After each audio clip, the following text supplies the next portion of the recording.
안녕하세요. 이야기 스테이션입니다. 오늘은 드디어 금오신화 시리즈 5편 용궁부연록 이야기 해드릴게요. 1편 만복사저폭이 시작한 지 얼마 안 된 것 같은데 벌써 금오신화 마지막 이야기네요. 그럼 용궁부연록 시작해 볼게요. 송도의 천마산 한가운데에 있는 연못.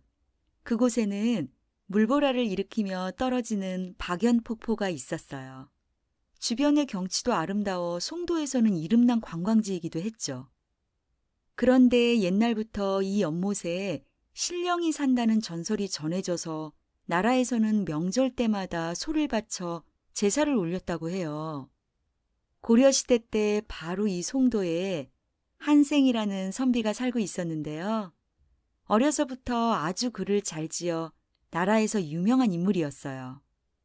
하루는 한생이 방에 앉아 석양을 바라보고 있는데 갑자기 푸른 저고리를 입은 두 사람이 공중에서 내려오더니 연못에 계신 용왕님께서 선비님을 모셔오라고 하십니다. 이러는 거예요. 한생은 너무 놀라서 신의 세계와 인간 세계가 다른데 어떻게 갈 수 있냐고 묻죠. 그랬더니 밖에 말을 준비해뒀다고 하면서 한생의 소매를 잡아 끌고 나가는데요. 와, 금으로 된 안장에 비단 띠를 두르고 양쪽에 날개까지 있는 백마가 딱 대기하고 있네요. 그래서 한생은 시종들의 부축을 받아 말에 올라탑니다.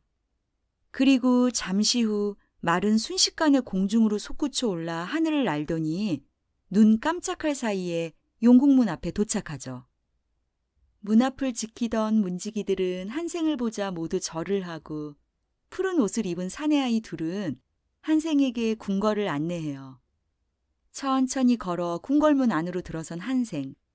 드디어 머리에 높은 관을 쓴 용왕을 만납니다. 용왕은 뜰 아래로 내려와 한생을 맞이하면서 백옥으로 만든 의자에 앉으라고 권해요. 근데 한생은 무릎을 꿇으면서 어찌 저 같은 하찮은 사람이 이런 대접을 받을 수 있겠냐고 막 사양을 해요. 그런데다 화려한 가마를 타고 붉은 도포를 입은 손님들까지 오니까 한생은 더 부담스러워하죠. 하지만 손님들은 용왕이 불렀으면 뛰어난 문장가일 테니 높고 낮음을 따지지 말고 같이 자리에 앉자고 얘기하더라고요. 이렇게 모두 모이자 용왕은 드디어 이야기를 시작합니다. 용왕에게는 딸이 하나 있는데 나이가 차서 시집을 보내려고 하나 봐요. 하지만 사위를 맞이할 집이 마땅치 않아 새로 집을 지으려고 하면서 아름다운 인연을 맺는 집이라는 의미로 가회각이라는 이름까지 지어놨대요. 근데 집에 뼈대인 대들보를 올릴 때 사용할 상량문을 아직 못 지어서 글솜씨가 뛰어난 한생을 모셔왔다는 거예요. 옛날엔 나무로 집 지을 때 대들보 같은 거 올리면서 축복하는 글을 지었는데 그게 상량문인 것 같더라고요. 하여튼 용왕의 말이 채 끝나기도 전에 두 아이가 들어와 벼루랑 붓이랑 하얀 비단을 한생 앞에 놓으니 한생이 어쩌겠어요. 잠시 생각하다가 붓을 들어 단번에 상량문을 써서 용왕님께 바칩니다. 용왕은 상량문을 보고 크게 기뻐하면서 손님들도 돌려보게 하고 역시 대단한 글솜씨라고 칭찬을 하죠. 그러면서 한생을 위해 큰 잔치를 베풀어줘요. 그런데 용왕이 초대한 손님들이 과연 누굴까 궁금하잖아요. 한생이 잔치가 시작된 틈을 타 조심히 물어보니 용왕이 소개를 해주는데요. 첫 번째 분은 임진강과 한강이 만나는 곳을 다스리는 조강신, 두 번째는 임진강을 다스리는 낙하신, 또 세 번째 분은 예성강 하구를 다스리는 병란도 신이래요. 그냥 평범한 손님이 아니라 말 그대로 다 신들이니 한생이 부담스러워할 만도 하네요. 이제 잔치는 더 무르익고 다들 즐겁게 즐기는 가운데 용왕은 신하들에게 용궁의 재주를 보여드리라고 하죠. 그러자 제일 먼저 곽계사라는 사람이 옆걸음으로 걸어 나오면서 자신을 소개해요. 속은 누런데 겉은 둥글고요. 단단한 갑옷을 입고 날카로운 창도 갖고 있지만 사람들을 위해 솥에 들어가 죽는데요. 과연 뭘까요? 바로 옆으로 기어다니는 개입니다. 눈을 부릅뜨고 거품을 뿜어대며 다리를 흔들면서 춤을 추는 곽계사 때문에 사람들은 배꼽을 잡고 웃네요. 곽계사가 들어가자 이번엔 현 선생이라는 자가 나서는데요. 목을 쭉 빼고 꼬리를 끌며 느릿느릿 앞으로 나오더라고요. 현 선생은 사람들이 자기 등껍질로 점을 치기도 하고 집을 꾸미기도 하는데 죽어서는 앞날을 알려주는 신령님이 된다고 하네요.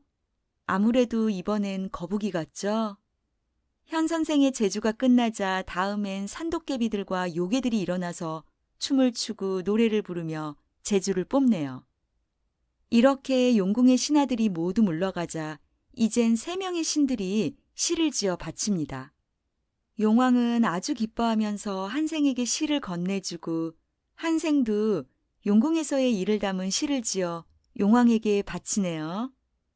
자리에 있던 모든 사람들은 다시 한번 한생의 시에 감탄하고 용왕은 이 시를 돌에 새겨 용궁의 보배로 삼겠다고 하죠. 이제 한생은 용왕에게 궁궐과 영토를 둘러보고 싶다고 부탁을 합니다. 그래서 두 신하와 함께 구경을 시작한 한생은 제일 먼저 조원지루라는 누각에 오르는데요. 엄청 화려한 장식으로 꾸며진 누각에 오를 때마다 약간 허공에 떠 있는 느낌을 받아요. 그런데 한생이 누각 끝까지 오르려고 하니까 맨 위층은 신통력 있는 용왕님만 갈 수 있다고 하면서 신하가 말리더라고요. 그래서 다음으로 허공에 오르는 누각이라는 뜻을 지닌 능허지각으로 가게 되죠. 여기는 용왕님이 옥황상제를 뵈러 하늘에 오르실 때 옷을 갖춰 입는 곳이래요. 호기심이 생긴 한생은 온갖 장신구들을 구경하다가 북이 있어서 쳐보려고 하니까 신하들이 또 말려요. 우레를 다스리는 신 뇌공의 북이어서 이걸 치면 천지가 진동을 한대요. 그리고 불 피울 때 쓰는 풀무 같은 물건은 바람을 일으키는 신 풍백의 것이어서 조금만 흔들어도 바위가 다 무너지고요. 양동이에 담긴 물은 비를 다스리는 신 우사의 것이어서 조금만 뿌려도 홍수가 난다고 하더라고요. 이쯤 되니 한생은 그럼 구름을 만드는 물건은 왜 없냐고 물어봐요. 알고 보니 구름은 용왕님께서 신통력을 일으키는 것이라 물건으로 만들어낼 수 있는 게 아니라네요. 이렇게 한생은 오랜 시간 동안 용궁의 이곳 저곳을 살펴봤는데요. 인간으로서는 도저히 알 수 없는 것들이 많은 데다 다 구경할 시간이 없어서 다시 잔치가 벌어진 곳으로 돌아옵니다. 그리고 이제 용왕에게 작별 인사를 하죠. 용왕은 구슬 2알과 하얀 비단 2필을 선물로 주면서 문 밖까지 나와 배웅을 하네요. 그리고 신하들에게 한생을 집까지 잘 모시라고 명령을 내려요. 그렇게 용궁을 나선 한생은 신하의 등에 엎여 눈을 감고 허공에 떠서 한참을 갑니다. 그러다 모든 소리가 그쳤을 때 딱 눈을 떴는데 어머, 자기가 바로 자기 집방에 누워있는 거 있죠. 깜짝 놀란 한생은 밖으로 뛰어나갔더니 하늘에 별이 떠 있고 동쪽에서 먼 동이 트고 있었어요. 그러다 문득 용궁에서의 일이 생각나 품속을 더듬어 보니까 구슬과 비단이 그대로 있더라고요. 한생은 이 선물들을 상자 안에 넣어놓고 아주 소중한 보물로 여기면서 남한테는 보여주지 않았어요. 그리고 용궁에 다녀온 뒤로 명예와 부귀를 누려야 되겠다는 생각을 아예 접고 산에 들어가 자취를 감추죠. 그 후로 한생이 어떻게 살다 갔는지는 아무도 모른다고 하네요. 이렇게 용궁부연록도 끝이 났습니다. 1편 만복사 저포기부터 이생규장전, 취유부벽정기, 남연부주지, 그리고 용궁부연록까지 금오신화 시리즈를 모두 마쳤는데요. 어떻게 여러분께 좀 도움이 되었으면 좋겠네요. 그럼 다음에 또 새로운 작품으로 찾아올게요. 안녕히 계세요.